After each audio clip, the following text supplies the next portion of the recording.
wali sakti dari tanah Sunda. Salah satu tokoh wali ini lebih dikenal dengan nama Abah Anom. Dalam bahasa Sunda, Abah Anom berarti Kiai Muda. Nama aslinya ialah Kiai Haji Ahmad Sohibul Wafa Tajul Arifin. Ia lahir pada 1 Januari 1915 di Kampung Suryalaya, Tasikmalaya, Jawa Barat. Ia adalah putra dari Syekh Abdullah Mubarak bin Nur Muhammad atau biasa dipanggil Abah Sepuh, pendiri pesantren Suryalaya, dan ibu yang bernama Hajah Juhriyah. Abah Anom mengawali pendidikan dari ayahnya sendiri, Abah Sepuh, yang mengajarinya dasar-dasar ilmu agama. Pendidikan formalnya ditempuh saat ia berusia 8 tahun dengan bersekolah di sekolah dasar di Ciamis. Lalu ia melanjutkan pendidikannya dengan masuk sekolah tingkat menengah di Ciawi, Tasikmalaya. Sejak tahun 1930 ia nyantri ke beberapa pesantren di Jawa Barat karena orang tuanya berkeinginan agar Abah Anom kelak dapat menggantikan posisi ayahnya sebagai pengasuh pesantren Suryalaya.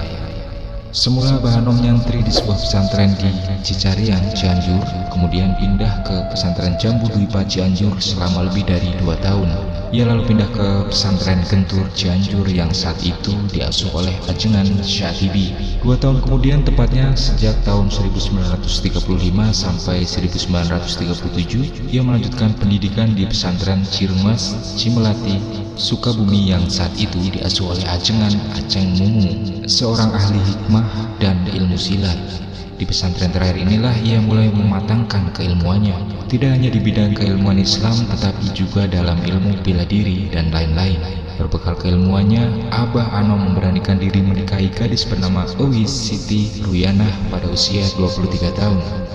Tak lama kemudian, tepatnya pada tahun 1938, ia berangkat ke Tanah Suci Mekah untuk menunaikan ibadah haji sekaligus menuntut ilmu. Kala bermukim di Mekah selama kurang lebih 7 bulan, ia sangat rajin mengikuti pertemuan bendungan di Masjidil Haram yang disampaikan guru-guru yang berasal dari Mekah dan Mesir. Ia juga aktif mengunjungi Ribat Naksabandi di Jabal Qubaisi untuk muzakarah kitab tasyawuf karya Syekh Abdul Qadir Al-Jailani, yakni kitab Sir Al-Asrar dan Khaniyat At-Talibin, kepada Syekh Romli, seorang ulama dari Garut. Sepulang dari Mekah, Abah Anom ikut serta memimpin pesantren Suryalaya mendampingi ayahnya.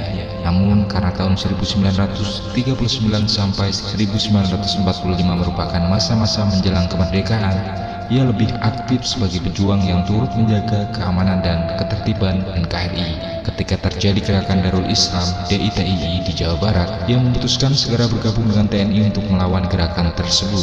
Dengan demikian, pada masa akhir sampai awal kemerdekaan, ia sangat berkontribusi dalam menjaga kedaulatan NKRI, baik dari penjajahan bangsa asing maupun dari gerakan makar saudara sebangsa sendiri. Abah Anom memimpin pesantren Suryalaya secara penuh ketika ayahnya, Abah Sepuh, wafat pada tahun 1956.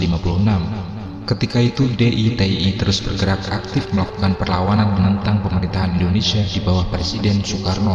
Tidak kurang dari 38 kali pesantren Suryalaya mendapatkan teror dari DITII terhitung sejak tahun 1950 sampai 1960. Untuk menghadapi teror dan serangan DITII, Abah Anom selaku pemimpin pesantren Suryalaya selalu menginstruksikan kepada para santri dari pengikutnya untuk memberikan perlawanan secara gigih. Atas kontribusinya tersebut, ia memperoleh penghargaan dari pemerintah Republik Indonesia. Abah Anom adalah seorang kiai yang dikenal memiliki karomah berupa kesaktian. Konon, ada banyak kisah yang tersebar mengenai karomah Abah Anom, seperti yang dituliskan di buku-buku latar belakang dan perkembangan pesantren Suryalaya. Di antaranya kisah seorang kapten sakti yang ingin menjajal ilmu kesaktian Abah Anom, dan beberapa anak buahnya datang berkunjung ke pesantren Suryalaya. Kapten itu membawa sebuah batu kali sebesar kepalan tangan di kantongnya. Batu itu lantas dikeluarkan dan diletakkan di tangannya. Dengan sekali pukul, sang kapten berhasil membelah batu tersebut menjadi 2.